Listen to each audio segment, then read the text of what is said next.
A very good morning, afternoon, evening, or night to anyone who seems to be watching this video right now. Today we have Dr. Upasana Saharia here and me, your host Rishika, to discuss about children's illnesses and how to treat them, how to take care of any children in your home while they're suffering from these illnesses. So, first question that I would like to ask is common cold and common cough. These are very as the name suggests, these are very common diseases, and almost everyone, has experienced these. Right. So, why are these diseases so much more common amongst children? Firstly, hi Rishika. Thank It's you. so much of pleasure to be here on this platform, Thank you. and it's really nice. It's appreciable that you are coming up with such good questions. Mm. I really appreciate that. So let's start. Your question is on cold. Yes. Very nice. So the season is also right for this. It's changing from autumn to winter. So we know most common cause of cold is cold. Cold weather. Yeah. So exposure to extremes of weather, like seasonal variation, and we get cold in winter. Also, we get cold in summer. So when do we get cold in summer? Exposed to cold, ice creams, cold drinks, Cold food and beverages. yeah, that chilled one, no? So some people they have allergies to cold. So we should know who is allergic to what. So this is gone. Number one, cold. If somebody is allergic to cold, well, people who have bronchial asthma, they should not be eating too much of cold. Okay. So normal temperature is preferable to the body. And if you expose yourself to extreme cold in the seasonal change, then you are like prone to have cold. So next comes dust. We live in northeast, okay. And here, we have so much of pollens and like allergens. We have greeneries. So that pollen season, no, there also this is prone to like cold. So we and like so many constructions going on. Especially in cities like Guwahati. Yeah, so many down areas. destructions and constructions. Lots of dust. Lots and lots. So when we travel, we keep our windows closed in a car. But when we travel in the vehicles or in two-wheelers or we should protect our face With a mask or a scarf, anything. Yeah, that helps a lot because when we reach home, we can check the dust, no, in the it's full of dust. So if we don't wear this will go to our. We have filters over our nose also. We can see hairs inside our nose. So this acts as a filter. So proper cleaning, that is also, and no mouth breathing, no? See, we have filters in the nose, but there is no filter in the mouth. So if we do mouth breathing, dust and this deposit in the, It enters our that get deposit in the throat. Yeah. So that acts as a nidus for growth of infection. So we should clear our throat. After coming from like outside, we should, along with cleaning our face, we should also gargle and clean our throat. I think that would be very much helpful. Another thing that I would like to ask is dry cough and cold cough. Usually, sorry, not cold cough. I meant wet cough. That is on my part. Dry cough and wet cough. So wet cough is the one that involves mucus and phlegm and all. Is usually more common. What is the difference between these two, and how do we treat these two different kinds of cough? Yeah, very nice, very nice. I really like it. So dry cough is like mostly by allergens. Okay, the organisms that cause the dry cough, they don't secrete mucus, so it's dry. It's allergic. Okay, but the mucus producing organisms, if they get deposited, then they spread from our upper respiratory tract to lower respiratory tract. And our lungs, we know no, there are alveoli, the structure like truly involved in the oxygenation, like what do we say? Transport of oxygen from the lungs, they carry the blood carry, there like that exchange happens, and then we have this wet cough. So wet cough is mainly lower respiratory tract infection. So that needs much more attention than dry cough. There may be fever associated with more often with wet cough. Okay. And as for treatment, do these two require like different forms of treatment, different remedies, and all that? Of course. So as I said, dry cough is not that much bothersome.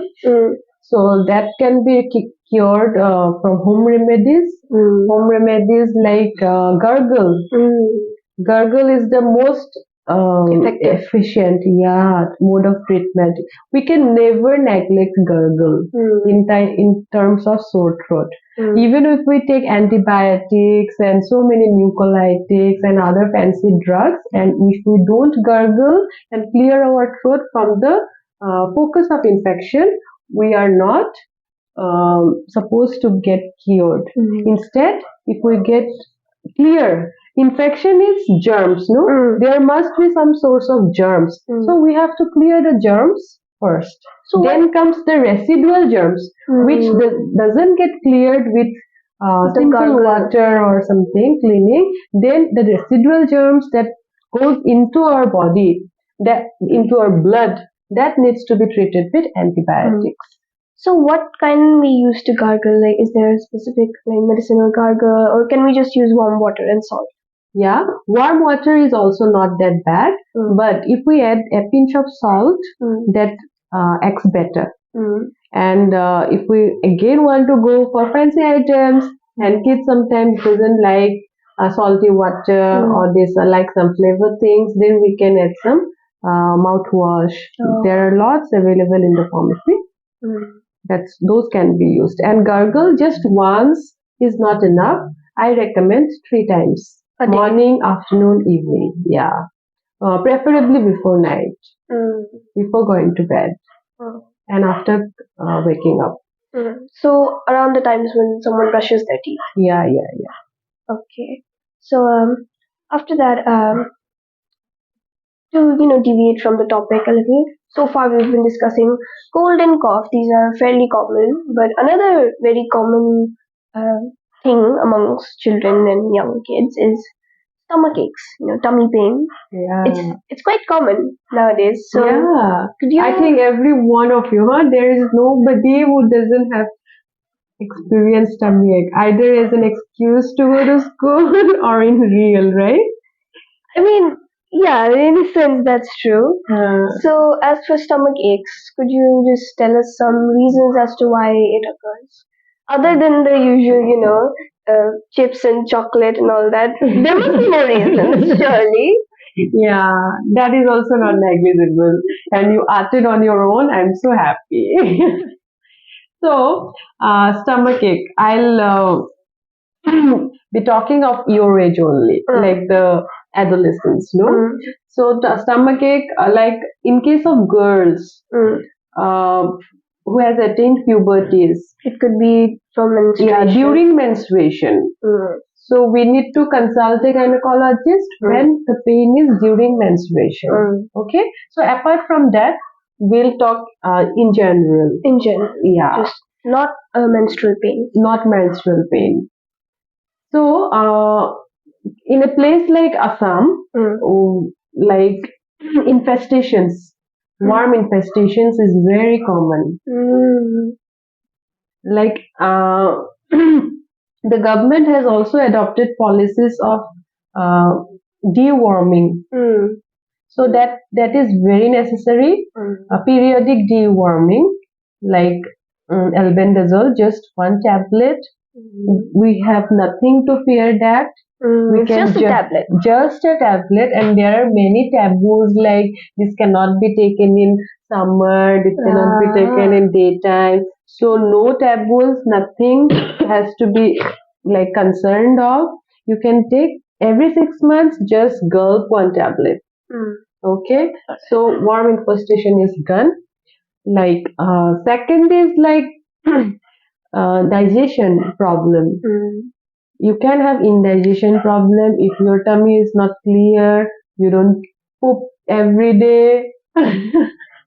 So those habits have to be inculcated at a young age. It's important to have good bowel habits. Yeah, very important, very important. And gut is the second brain of your body. If you feed the gut right, your mind is like controlled better. So gut habits is very, very, very, very important.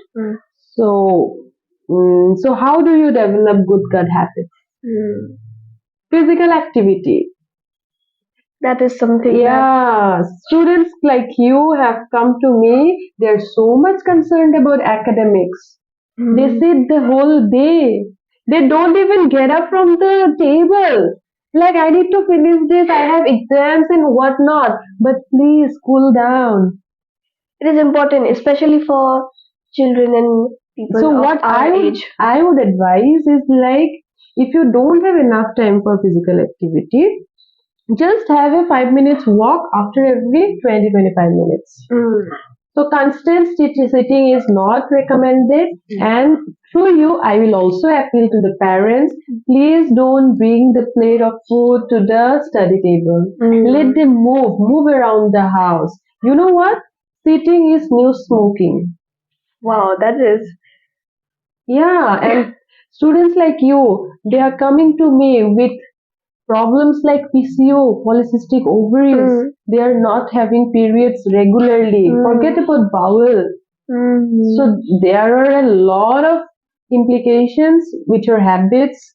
All you have to do is make your habits right and inculcate physical activity. 1 to 2 hours of physical activity, any kind of sport, cycling, swimming, anything, but engage in physical activity. Whatever academics you are doing, I'm not concerned of. What is more important is physical activity, and what your brain is going to grasp is more efficient when you are healthy and moving. You have to move, no sitting. And usually, even if we don't have additional time for sports, we can always make time by waking up early in the morning just to go for a walk. And things like that, because it doesn't only help with our health, but it also refreshes our mind. That's what. Or you just keep a skipping rope. Although I can't skip. But Why do you say I can't? I don't like this word can't. Everybody can do everything. Yes, that can be proper. You're yet to learn. You can learn very soon. To anyone who is willing to learn how to skip, please get a skipping rope and try to use that, inside your room when you have time. One thing more, the day is made up of 24 hours. It's up to you how you utilize it. 7 to 8 hours of sleep, you remove that, you have 16 to 17 hours left. You can use that for a variety of things. And mind you, constant sitting and just sleeping over your table, doing everything is not going to help you. Just keep one thing in mind, move and move. One thing that I do is while studying, I tend to walk while studying, like, this and that and that, and I'm walking at the same time. It helps me concentrate better for some reason. Okay, that may be suiting you particularly, but I don't recommend this because reading on the move, not many people will be able to do so. But only after a gap of 20-25 minutes, you should just freshen up. So after we're done with filming this interview, we're going to go for a walk. Exactly.